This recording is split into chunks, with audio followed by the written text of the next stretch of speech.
So let's talk about what I'm doing to cope with this stress, and it's not your traditional coping mechanism, baby. I am listening to audiobooks about mystical creatures.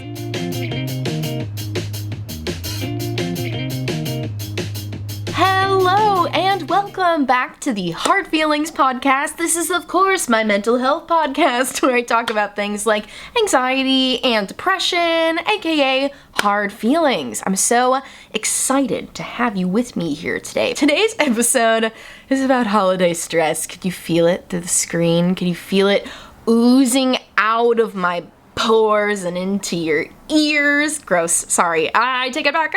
But yeah, needless to say, I'm feeling the holiday stress. I am recording this Thursday, November 16th, and this is the last episode I'll be posting before Thanksgiving because I'm going to be hosting Thanksgiving at my apartment next week for both my family and my boyfriend's family, which is really exciting, but I'm also stressed. I'm like trying so hard to put a brave face on because I know that my parents listen to this sometimes.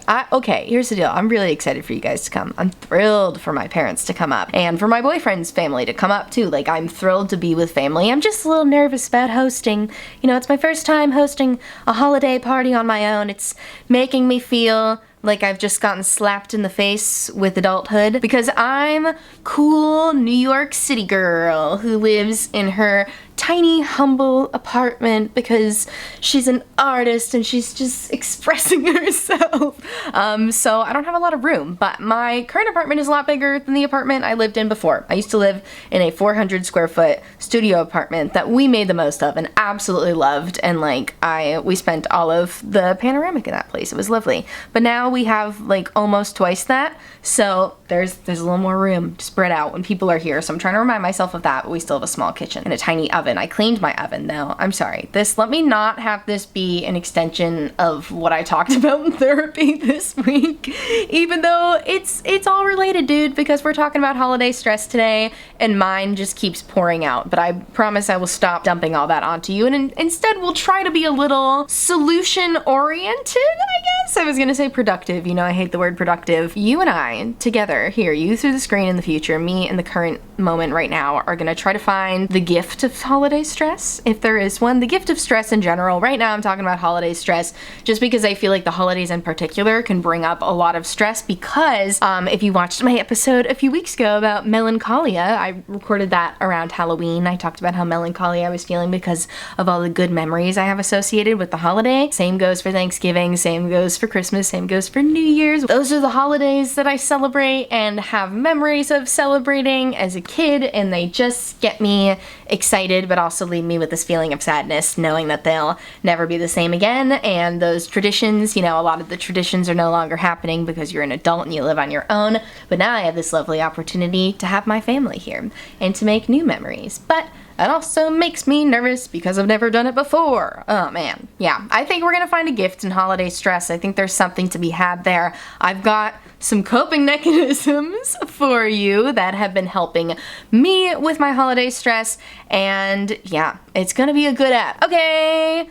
Holiday stress. At risk of being cringe, I'm just gonna say it. Being an empath during the holiday season is not easy. Being a highly sensitive person, being somebody who often takes on the emotions of other people, who can absorb the vibe in the room, this is not a good time of year for my stress levels. Do you guys watch What We Do in the Shadows?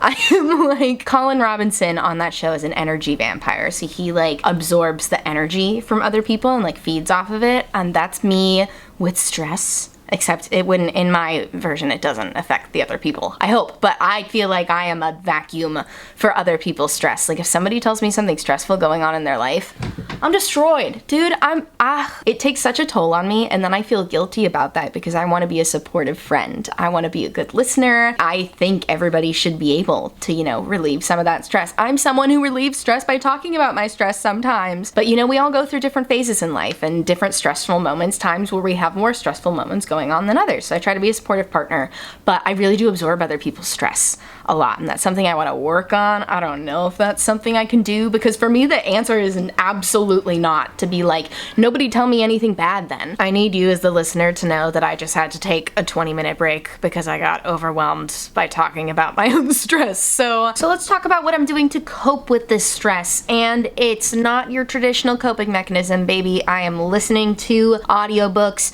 about mystical creatures. I am listening to the A Court of Thorn and Roses series right now. I'm already on the second book. I only started less than a week ago. You could say I'm hooked. Bert is screaming in the background because he's hooked too. We're listening together. It's really good. It's great.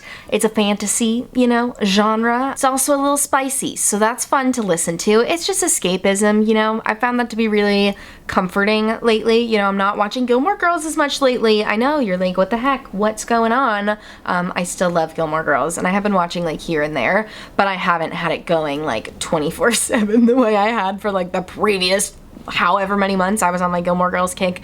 Now I'm on my fairy novel kick, so that's what I'm doing. And I gotta say, it's kind of a killer coping mechanism, because what I do when I listen to this audiobook, I put it in my headphones most of the time, is I clean and I do the things that make me feel more prepared to host Thanksgiving next week, to get ready for family coming over for the holidays. I was cleaning my fridge yesterday. I don't know when the last time I wiped out my fridge was. It was probably last time my mom did it, so whenever she did that last. But there was some spillage. There was some gross stuff in there, and I cleaned that yesterday. I threw away a bunch of old leftovers too. Cleaned out all of those leftovers containers, threw away things that have been in the freezer, went through all of the salad dressings, threw away the expired ones. Like, I really went to town on that fridge, all while listening to my spicy fairy book in my ears, and it made it much more enjoyable. I deep cleaned my oven over the weekend while listening to my little fairy audiobook. Like, I'm just getting the things done that I know are gonna relieve some of that stress and having fun while doing it. And for me, like, not to make this all about the fairy audiobook, even though it's so good, I'm literally dying to get back to it right now. The fairy books aside, okay, so what I've been doing is trying to get down to like smaller details of what I'm really stressed about, because it's way too vague to just say I'm stressed about Thanksgiving, I'm stressed about family visiting. Like, no. What I'm really stressed about is my small kitchen and making sure I can accommodate the large meal that we're gonna be cooking. So what I did was cleaned out my fridge to make room for the larger amount of food that I'm gonna have. And like I said, I also deep cleaned my oven to make sure it wasn't gonna get like all smoky before we cooked the turkey. Did you guys know that? This is like such a hack. My mom told me this. She's like, this is not a hack. Anyways, my mom told me this valuable piece of information that I never considered before, because I've never cleaned an oven before, that when the oven gets too grimed up and then you cook like a big turkey in it and like juices are dripping, it's not safe.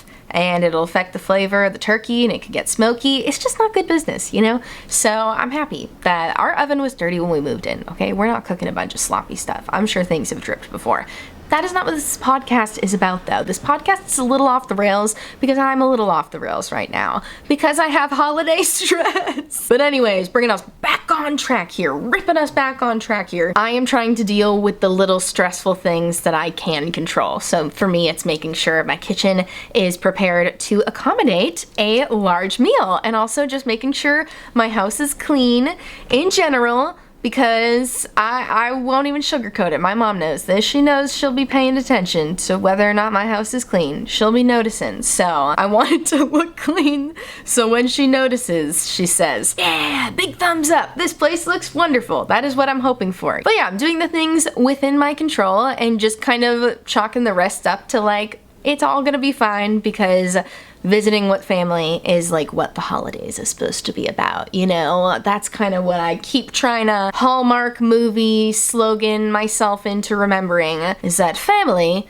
is what the holidays are all about. So yeah, I'm just trying to remind myself that the togetherness of it all, getting to visit with family, is what it's all about, and nobody is holding me to the high standard that I am holding myself to. I just come from a long line of good Thanksgiving hosts. My mom's hosted Thanksgiving, my sisters have hosted Thanksgiving, my aunts have hosted Thanksgiving. So like I said, I come from a long line of Thanksgiving hosts, and it's my first time, and I feel like I am older than they all were the first time they did it, but maybe I'm not. I'll have to ask my mom how old she was the first time she hosted Thanksgiving, because I feel too young. But as I've said before in this podcast, I do often forget that I'm not 17. It's it's like very hard for me to remember. Like I'm obviously aware that like God, I hope I'm not 17 because I'm living with a 32-year-old man and I'm living in a different city than my parents and I've already been to college and it's all this. That would be a lot for 17. I know that I'm 29. Okay, I know that I'm 29, but I still feel very young.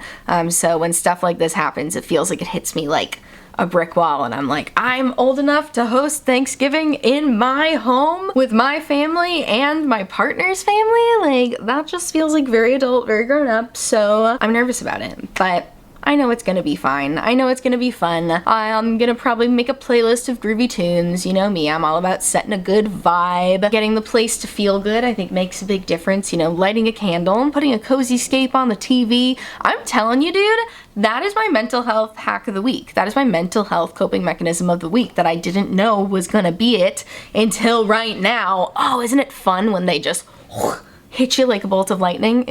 I'm the only one that relates to this because I am the host of this podcast. But anyways, my mental health coping mechanism of the week is cozy scapes on YouTube. That is not, don't search cozy scapes. I always forget. What are you supposed to search? Okay, so you search scene you want to see followed by ambiance. Example, Enchanted Forest ambiance is what I watch when I am listening to my fairy books. I have many ones I watch with the fairy books. There's a mushroom forest that's kind of fun too. That one was like a little too like, doesn't really fit the vibe. I like one that like feels like it could be a scene in the book. Those are very soothing to me, not only when I'm just reading the fairy books though, okay? I like to Bert's chiming in because he's a big fan too. We often will put on the rainy night over New York City cozy scapes, which is, you'd be like, you live there, what are you doing? But hey, I don't have that view of the skyline that they have in this cozy scape, and it is a beautiful view, and I love the sound of rain. Sometimes I'll listen to like rain in the forest, like rain in the woods is a really good sound too, and I just like that it comes with a little ambiance. It's very soothing. Dude, I put it on while I'm doing activities. Like, I play it softly in the background. Editing me cutting in here because I realized I never actually found a gift of stress. And I don't like to promise things in the beginning of the episode and then not deliver on them. So, I've been sitting here racking my brain. Is there a gift of stress? Is there something that I can give you? And the only thing that I can really come up with right now, and we can keep brainstorming together, is that stress can inform you about things you care about, you know? It can give you kind of a similar clarity that fear gives you, where when you're thinking about something you're stressed about, I know I've had moments where I'm thinking about something I'm stressed about, and I have examples where it's, you know, because of something I care about. This example, wanting to do a good job of hosting a holiday for my family for the first time, and then there's things you're stressed about, like maybe a work thing, or maybe like something that you just realize doesn't really matter. I don't know. I feel like the end feeling of your stress spiral is what tells you how important it is. Because I know, like, when I've had, like, past awful jobs in the past that I've been stressed about, usually by the end of the stress spiral, I was just, like, throwing my hands to the sky, being like, I don't care. I so don't care. This feels so unimportant to me. Versus when I have a stress spiral about, like, something like this, hosting a family event, at the end, I feel like I have this kind of sigh of relief where I'm able to, like, affirm it and bring it to, like, but it's all about family and togetherness. And, like, you know, I feel like stress can help you figure out what situation you're in. Stress forces you to talk things through, right? At least for me. I can't keep it in my body. I can't keep it all in my head. I'll explode, dude. It just won't work. I need to write it down, or I need to talk about it with a therapist or with a trusted friend or family member. And stress helps me find a lot of clarity, and it helps me work through my worries. So yeah, that's where I'm at with the gift of stress right now.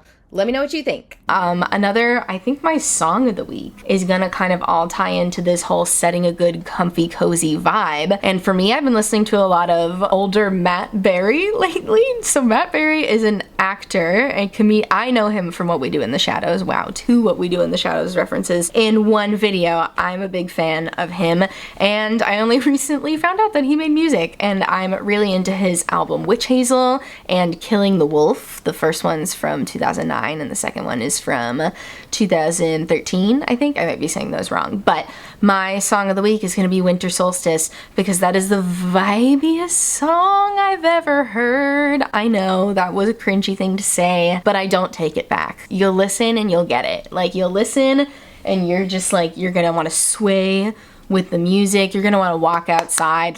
I listened to it on my morning walk this morning. Oh, so beautiful. A song about the seasons changing. Just pure vibes. Like, I don't have lyrics to single out for you because the whole thing is pure vibes. Both of those albums are just phenomenal vibes through and through. And they've been helping me deal with my stress, dude. That's just all I find myself wanting to listen to. I find rock music too much right now. I need my soft-voiced singer-songwriter, just vibes music, fairy music, if you will. His music honestly has fairy vibes too. Anyways, I think this should be the end of the episode. I hope I'm talking to editing me. I'm sorry. I feel like I was rambly today. I'm not sorry to you guys because I know editing me is gonna rock it out, but I'm sorry to her because I definitely went on quite a few tangents where I trailed off and completely forgot what I was talking about. But hey, that's holiday stress, baby. You'll have that. So if you're right there with me, solidarity, I'm right there with you. We're gonna make it through the holidays together. That being said, I mentioned earlier there won't be an episode next week because I'm not gonna put that on myself, you know? That would add to stress. Not that recording these episodes is stressful, because it's honestly great. It's very therapeutic for me.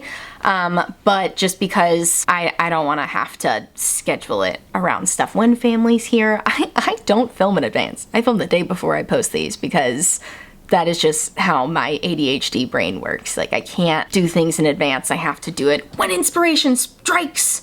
And inspiration often strikes me at the last minute. So that's how I do things. Anyways, thanks so much for listening. Follow, rate, review, do all the things. If you like my makeup, the details will be down below. If you're just listening and you're like, what makeup? Come on over to YouTube, man. Come watch on YouTube. I make silly, goofy faces while I do the podcast. I don't know, man. I put visuals on the screen, okay? So that's interesting. And personally, if someone has a visual podcast, I prefer to watch visuals because I like to connect words with seeing people's mouths move. Quirky thing I like. Bert's yelling at me. It's his dinner time. I gotta go. Thanks so much for listening, and I'll see you in 2 Fridays from now with a new episode. Bye. Take care of yourself.